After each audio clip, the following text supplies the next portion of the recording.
America's shocking victory at Saratoga was exactly what French Foreign Minister Comte de Vergennes needed to offer an alliance. On February 6, 1778, in the Hôtel de Crillon, American and French representatives signed the Treaties of Amity and Commerce and Alliance, formalizing the existing diplomatic and commercial ties between France and the United States. More importantly, it established their alliance in the event of Britain declaring war on France, which Prime Minister Lord North obligingly did on March 17th.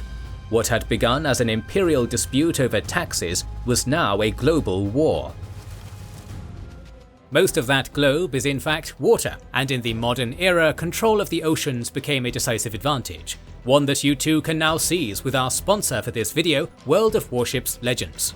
It's a fast-paced and utterly explosive game of tight PvP naval combat, using the ships that made history in the modern era. From sly destroyers to hulking battleships, it's got all the detail of World of Warships refined for a console experience on PlayStation and Xbox. It gets you into the headspace of naval combat by merging the tactical and strategic layers. You need to use the map and knowledge of fleet composition to decide the best approach to battle.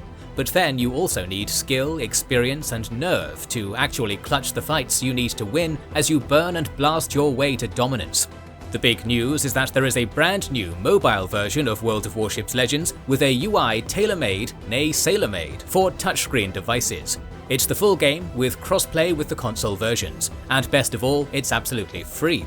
Better still, use our link in the description to get a starter pack unlocking the premium ship Vendée Tan, 7 days of premium account, and tons of in-game resources and goodies to get you going. Check it out now and get World of Warships Legends in your pocket for free. The Franco-American alliance was a nightmare for London. Not since the 100 Years' War had England, or later Great Britain, faced France without European allies. Foreseeing the possibility that France and America might develop closer ties, London sent alliance feelers to every court in Europe in 1777, but returned without any success. Every major power wanted to see Britain humbled, and none of the minor ones were willing to do more than supply Hessians. Britain would have to fight alone. While the salons of Paris celebrated the alliance between the birthplace of the Enlightenment and the nation fighting for its ideals, the French court in Versailles had less lofty aspirations.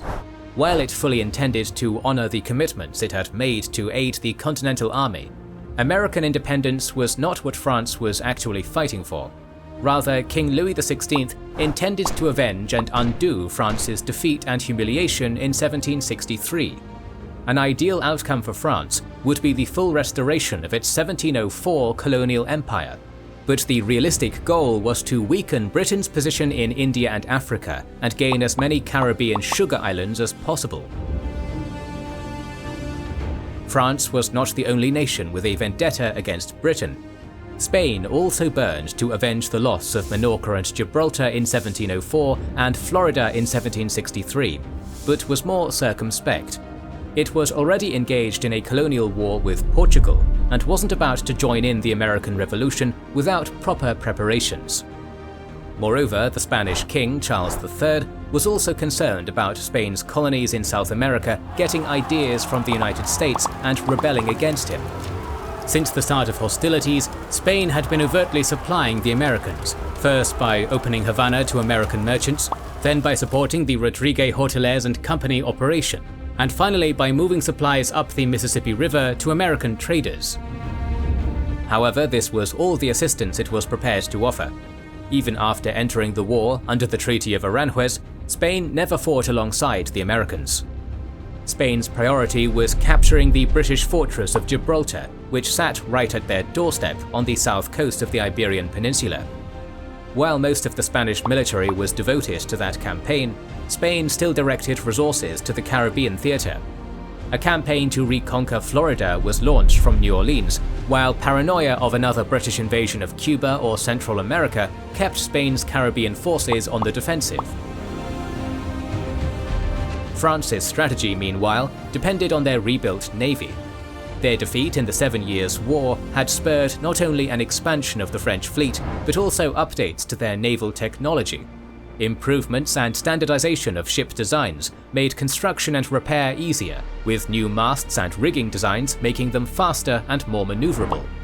While still smaller than the Royal Navy, the French Navy was once again a significant threat. However, its crews were inexperienced, and many officers were actually transferred army officers still learning how to sail. The plan was for the fleet at Brest to draw the Royal Navy's attention by challenging it in the English Channel. If the home fleet could be decisively defeated or another opportunity arose, then an invasion force of 40,000, already assembled in northern France, would be landed in England. If not, then it was to force Britain to keep as many ships as possible at home, allowing the rest of the fleet to operate more freely in the Mediterranean, African, Indian, and Caribbean waters. The operations in foreign waters were of particular interest to the Americans.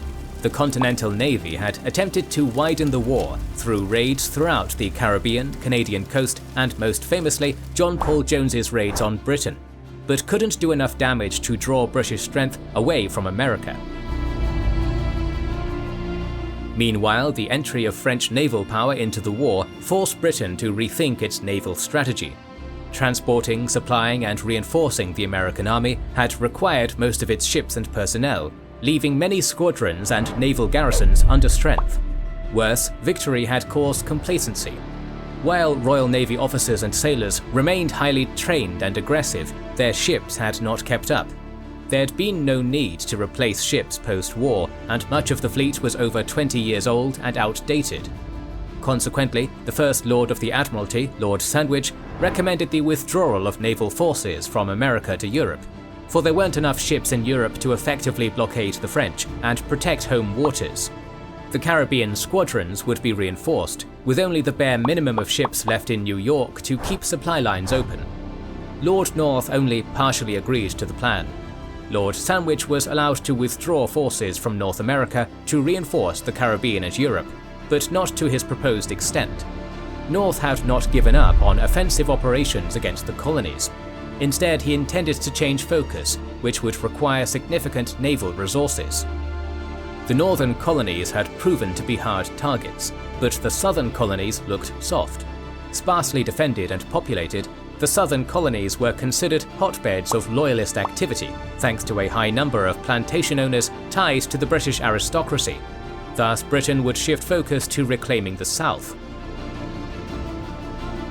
During the winter of 1777–78, Lord North directed George Germain, Secretary of State for the American Department, to forbid further offensives in the northern colonies and withdraw British forces towards the Atlantic coast and the Quebec border. 8,000 troops would be transferred from the American front to the Caribbean. Doing so functionally conceded that there would be an independent United States after the war. The only question was its size. Additionally, in early 1778, North dispatched a peace commission headed by the Earl of Carlisle. He was to offer the Continental Congress peace in exchange for returning to the Empire, under what would be called Dominion status in the 19th and 20th centuries. While Congress would have leapt at the offer in 1775, 3 years of war had pushed them too far from London to accept anything but independence, and the proposal was dead on arrival. However, that may have been the point. North didn't tell the commissioners he'd ordered the withdrawal from Philadelphia a month before sending them, a move he knew would stiffen Congress's resolve. The humiliated commissioners wondered publicly if the peace offer was just a ploy, a question modern historians echo. Meanwhile, there was drama in the Continental camp. Congress was deeply frustrated with Commander-in-Chief General George Washington's battlefield failures and his decision to adopt a Fabian strategy. Horatio Gates's victory at Saratoga had won him considerable support, and Congress was struggling to pay and supply its soldiers and needed a swift end to the war. A loose faction soon developed under Inspector General Thomas Conway, seeking to replace Washington with Gates. Washington countered the Conway cabal by appearing disinterested and aloof from politics, letting his allies in Congress defend him. This strategy succeeded thanks to his opponents turning on each other. A subordinate outed Gates's distaste for Washington, and when confronted, Gates blamed then distanced himself from Conway, begging for forgiveness. Conway resigned in disgrace in April 1778, removing the immediate threat, but not the criticism. While this drama played out, the Continental Army suffered. The winter of 1777–78 was hard and was made harder by supply problems. Its winter camp at Valley Forge was exposed to the elements and isolated, and many soldiers lacked sufficient winter clothes. Martha Washington ordered army wives to knit and sew blankets, gloves, and wool socks for the soldiers, but it wasn't enough. Despite many of the outposts being well supplied and sheltered, the men at the main camp suffered terribly, with over 1,000 dying of hypothermia and frostbite. However, amidst the suffering, there was a bright spot. On February 23, 1778, a Prussian officer claiming to be Lieutenant General Baron von Steuben arrived at Washington's camp. While in reality he was neither a general nor a noble, he was a skilled drill instructor. Washington desperately wanted a Prussian-style army, and von Steuben was happy to provide. Forming a model unit of 120 men drawn from every regiment, von Steuben drilled them relentlessly in Prussian tactics, particularly bayonet fighting, before sending them to train their home units. By June, Washington finally had the army he'd always wanted, and intended to use it. Meanwhile, British Commander-in-Chief William Howe resigned in October 1777, protesting the lack of support for his campaign, lack of recognition for taking Philadelphia, and unfair criticism for not supporting Burgoyne. His resignation wasn't accepted until April, leaving Henry Clinton to assume command, to both Clinton and North's chagrin. Clinton had fundamentally disagreed with North's policies and Howe's conduct of the war from the beginning, and had tried repeatedly to either gain an independent command or be relieved of duty. However, he was the only senior general left in the Americas after Guy Carleton resigned in protest, leaving him as the only option. Clinton firmly believed that any opportunity to win the war had been lost in 1776 due to insufficient troops, and that the best course of action was a withdrawal to the frontiers, using Loyalist and allied native tribes to create a buffer for the more valuable Canadian colonies and limit the United States' growth potential. However, doing so was unacceptable to the British public and Whitehall, so his orders were to withdraw to New York as swiftly as possible and prepare the upcoming Southern campaign. Washington had planned to lure Clinton into battle at the earliest opportunity to restore faith in the Continental Army, but after learning of the Franco-American alliance, his officers advised waiting for French reinforcements. Washington agreed, directing his New Jersey Brigade and their militia to raid British supplies and scout British movements, maintain contact with Clinton, and keep Washington informed of their movements. Clinton's orders were to depart Philadelphia for the Delaware River and return to New York via the fleet as quickly as possible. However, the naval redeployment meant that he only had enough transports for half his army. Deciding that splitting his army was suicidal without extensive fortifications and naval support to protect those left behind, Clinton resolved to march overland, sending his heavy equipment and Loyalist civilians to New York with the fleet. Washington received his first indications of Clinton's plan when Marquis de Lafayette's reconnaissance force at Barron Hill was almost captured by a British force several times its size. Clinton was actively seeking to prevent Washington from learning of the withdrawal. By June 18th, the evacuation was complete. Washington learned of the evacuation on June 17th, immediately calling a council of war. Only 2 of his 17 generals thought the Continental Army was ready for a direct confrontation, with Charles Lee saying that doing so would be criminal. Thus, Washington decided to follow Clinton on a parallel route, keeping close enough to strike if an opportunity arose, but far enough to prevent Clinton from doing the same.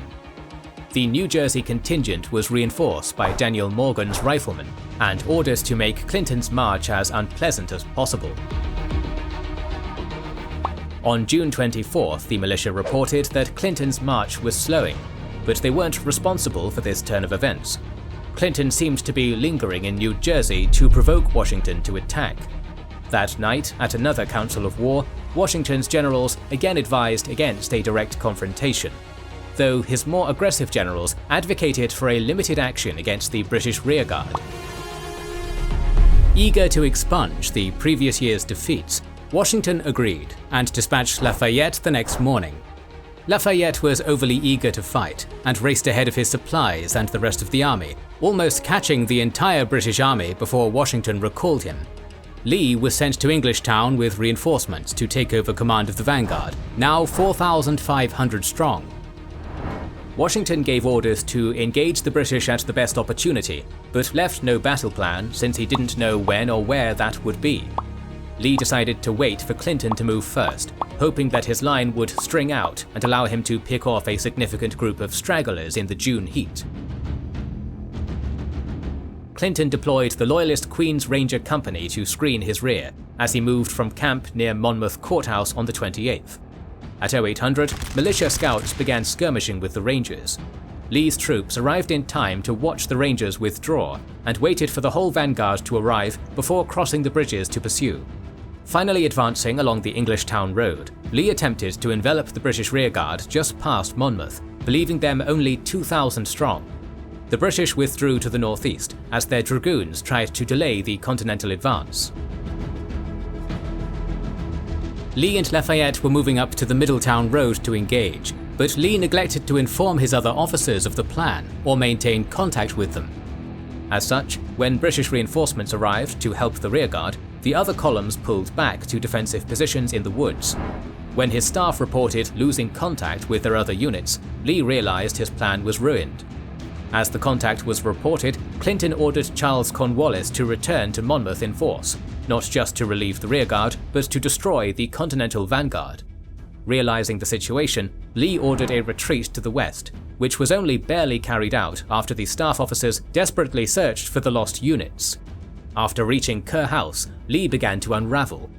When Washington's staff officers met with him to report back, he said he didn't know what to say and didn't provide any further information. Now panicked by British troops moving artillery onto a knoll overlooking his position, Lee retreated further across the Spotswood Middle Bridge, only in control of the units he could see. Having received no reports, Washington had not hurried the army's march, and was shocked when stragglers, then whole units from Lee's command, retreated into the advancing army without any orders or idea where they were going.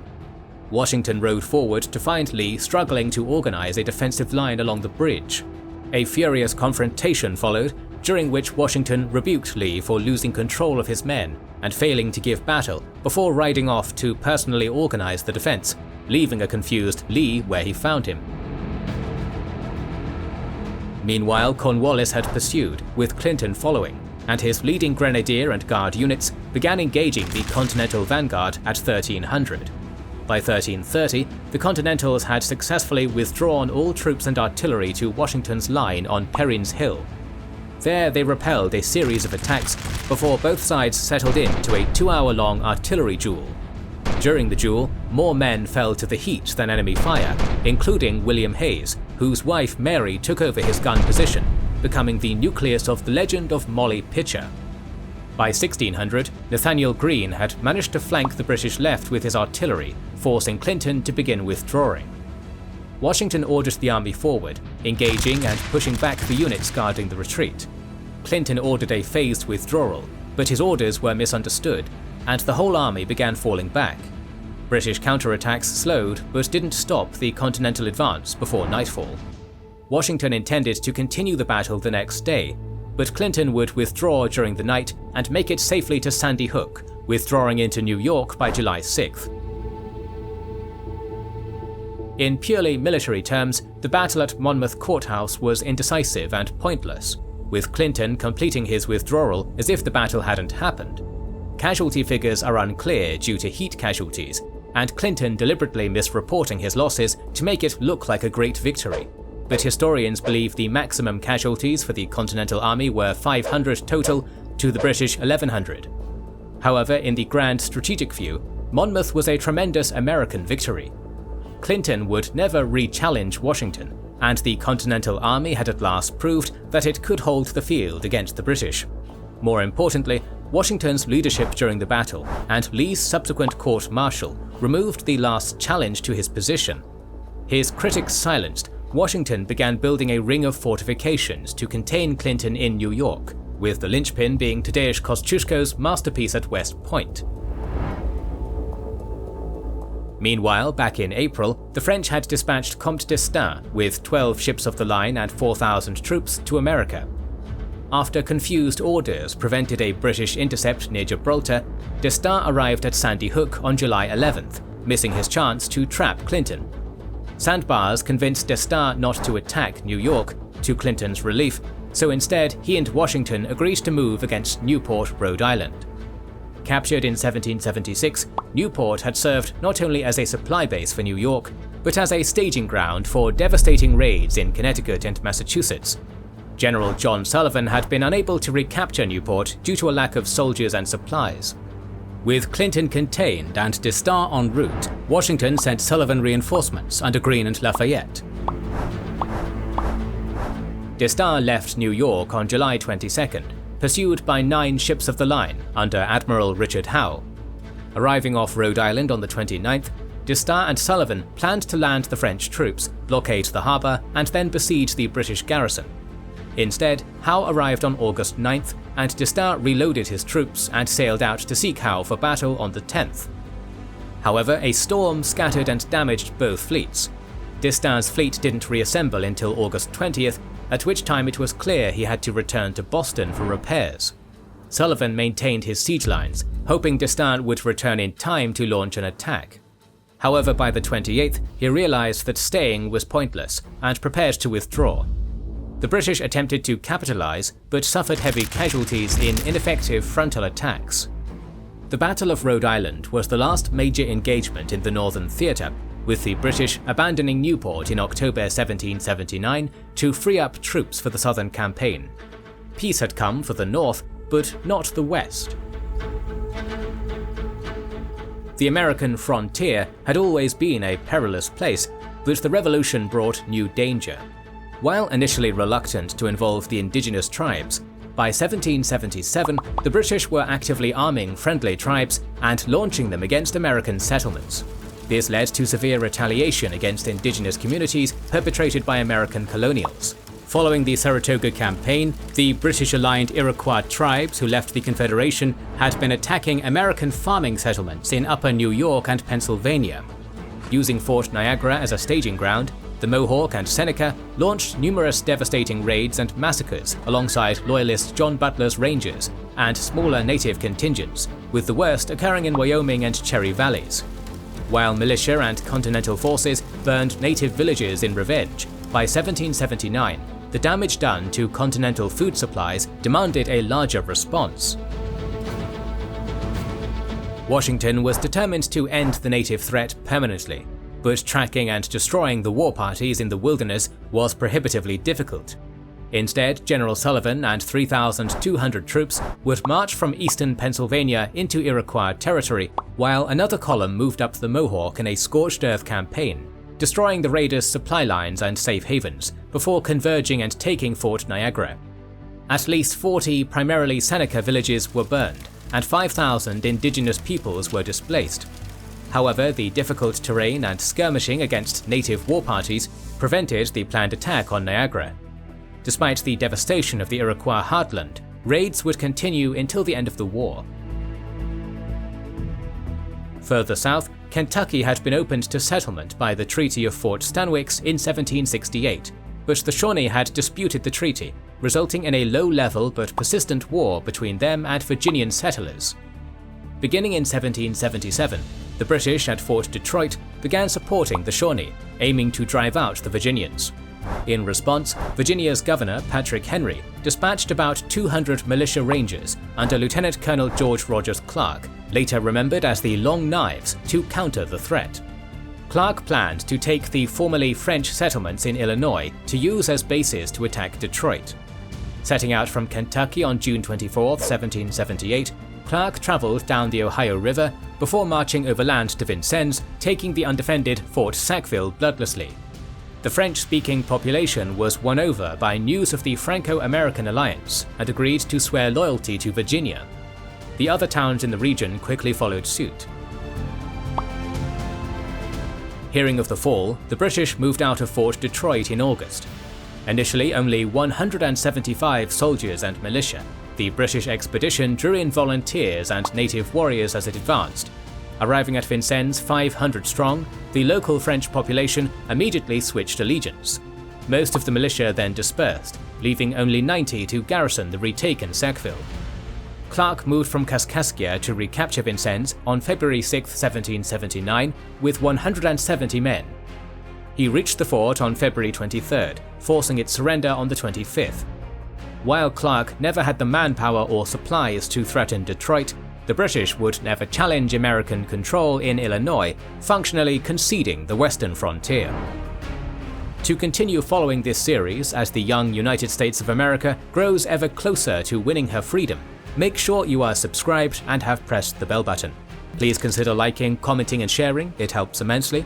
Our videos would be impossible without our kind patrons and YouTube channel members, whose ranks you can join via the links in the description to know our schedule, get early access to our videos, access our Discord, and much more.